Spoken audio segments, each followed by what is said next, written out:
Be seated.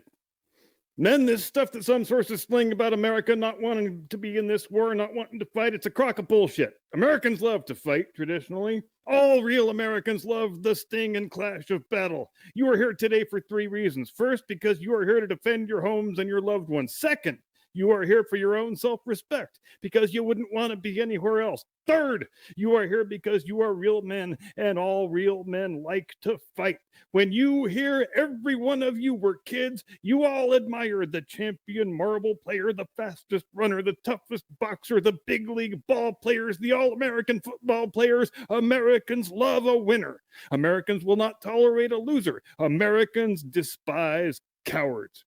Americans play to win all of the time. I wouldn't give a hoot in hell for a man who lost and laughed. That's why Americans have never lost nor will ever lose a war, for the very idea of losing is hateful to an American.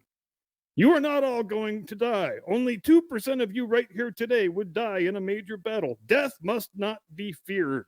Death in time comes to all men. Yes, every man is scared in his first battle. If he says he's not, he's a liar. Some men are cowards, but they fight the same as the brave men, or they get the hell slammed out of them watching men fight who are just as scared as they are. The real hero is the man who fights even though he is scared. Some men get over their fright in a minute under fire. For some, it takes an hour. For some, it takes days. But a real man will never let his fear of death overpower his honor, his sense of duty to his country, and his innate manhood. Battle is the most magnificent competition in which a human being can indulge. It brings out all that is best and removes all that is base. Americans pride themselves on being he-men, and they are he-men. Remember that the enemy is just as frightened as you are, and probably more so. They are not supermen. All through your army careers, you men have bitched about what you call chicken shit drilling. That, like everything else in this army, has a definite purpose. That purpose is alertness. Alertness must be bred into every soldier. I don't give a fuck for a man who's not always on his toes. You men are veterans, or you wouldn't be here. You are ready for what's to come. A man must be alert at all times if he expects to stay alive. If you're not alert, sometime a German son of an asshole bitch is going to sneak up behind you and beat you to death with a sock full of shit. There are 400 neatly marked graves somewhere in Sicily, all because one man went to sleep on the job. But they're German graves because we caught that bastard asleep before they did. An army is a team. It lives, sleeps, eats, and fights as a team. This individual heroic stuff is pure horseshit. The bilious bastards who write that kind of stuff for the Saturday Evening Post don't know any more about real fighting under fire than they know about fucking. We have the finest food, the finest equipment, the best spirit, and the best men in the world. What? By God, I actually pity those poor sons of bitches we're fighting against. By God, I do. My men don't surrender. And I don't want to hear of any soldier under my command being captured unless he has been hit. Even if you are hit, you can still fight back. That's not just bullshit either. The kind of man that I want in my command is just like the lieutenant in Libya, who, with a Luger against his chest, jerked off his helmet, swept the gun aside with one hand, and busted the hell out of that kraut with his helmet. Then he jumped on the gun and went out and killed another German before they knew what the hell was coming off. And all of that time, this man had a bullet through his lung. Now there was a real man.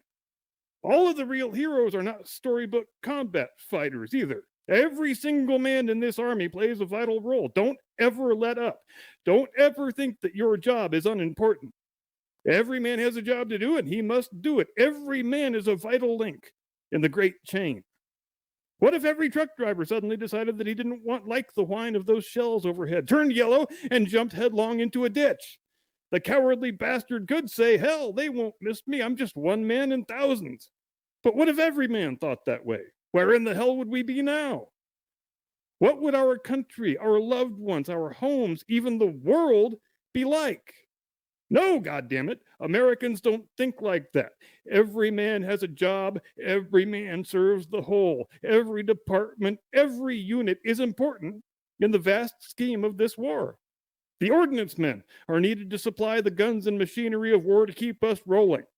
The quartermaster is needed to bring up food and clothes because where we are going, there isn't a whole hell of a lot to steal.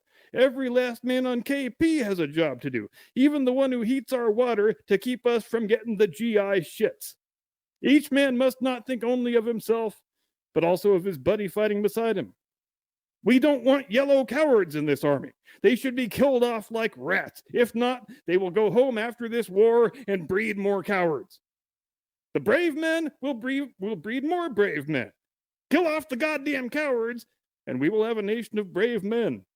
One of the bravest men that I ever saw was a fellow on top of a telegraph pole in the midst of a furious firefight in Tunisia.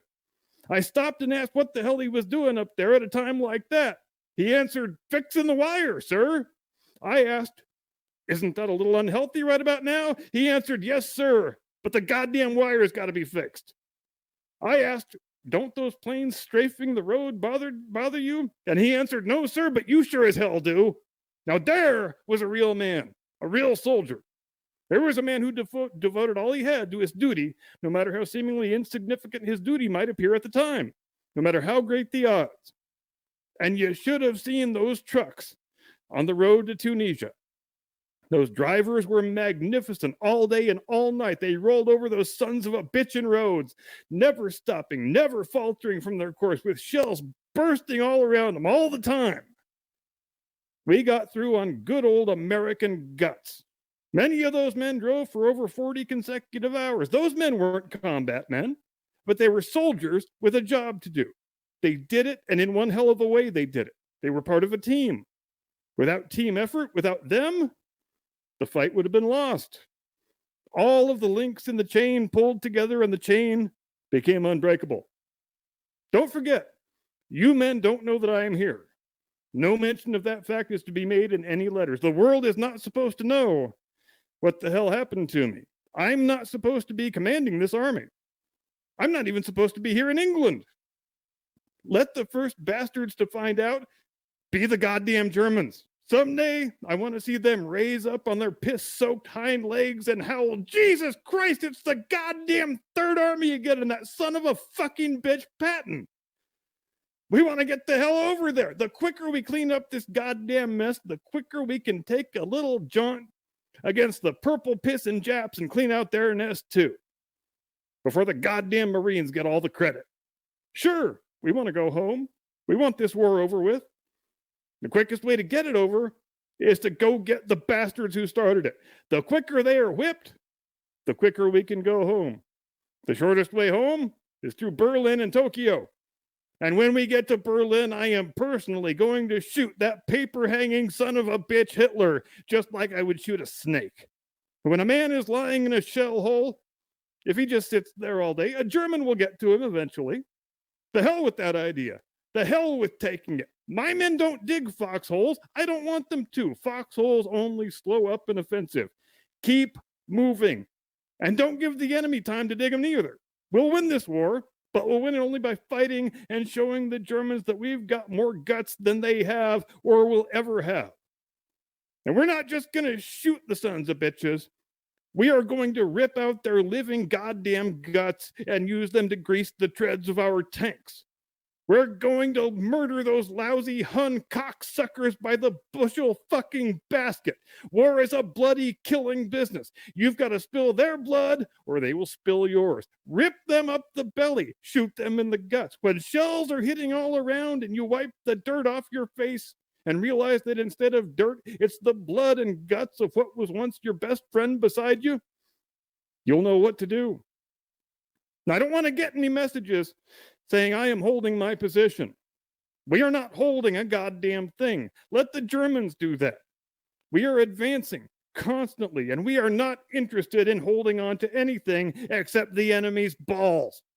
We are going to twist his balls and kick the living shit out of him all the time. Our basic plan of operation is to advance and to keep on advancing, regardless of whether we have to go over, under, or through the enemy. We are going to go through him like crap through a goose, like shit through a tin horn.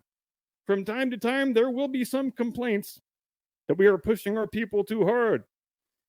I don't give a good goddamn about such complaints. I believe in the old and sound rule that an ounce of sweat will save a gallon of blood. The harder we push, the more Germans we kill. The more Germans we kill, the fewer of our men will be killed. Pushing means fewer casualties. I want you all to remember that. Now, there is one great thing that you men will be able to say after this war, and you're home again. You may be thankful that 20 years from now, when you're sitting by the fireplace with your grandson on your knee, and he asks what you did in the Great World War II, you won't have to cough, shift him to the other knee, and say, well, your granddaddy shoveled shit in Louisiana. No, sir. You can look him straight in the eye and say, son, your granddaddy rode with the Great Third Army and a son of a goddamn bitch named Georgie Patton. All right, you sons of bitches. You know how I feel. I'll be proud to lead you wonderful guys in battle anytime, anywhere. That's all. General George S. Patton, Brighton, England, 5 June, 1944.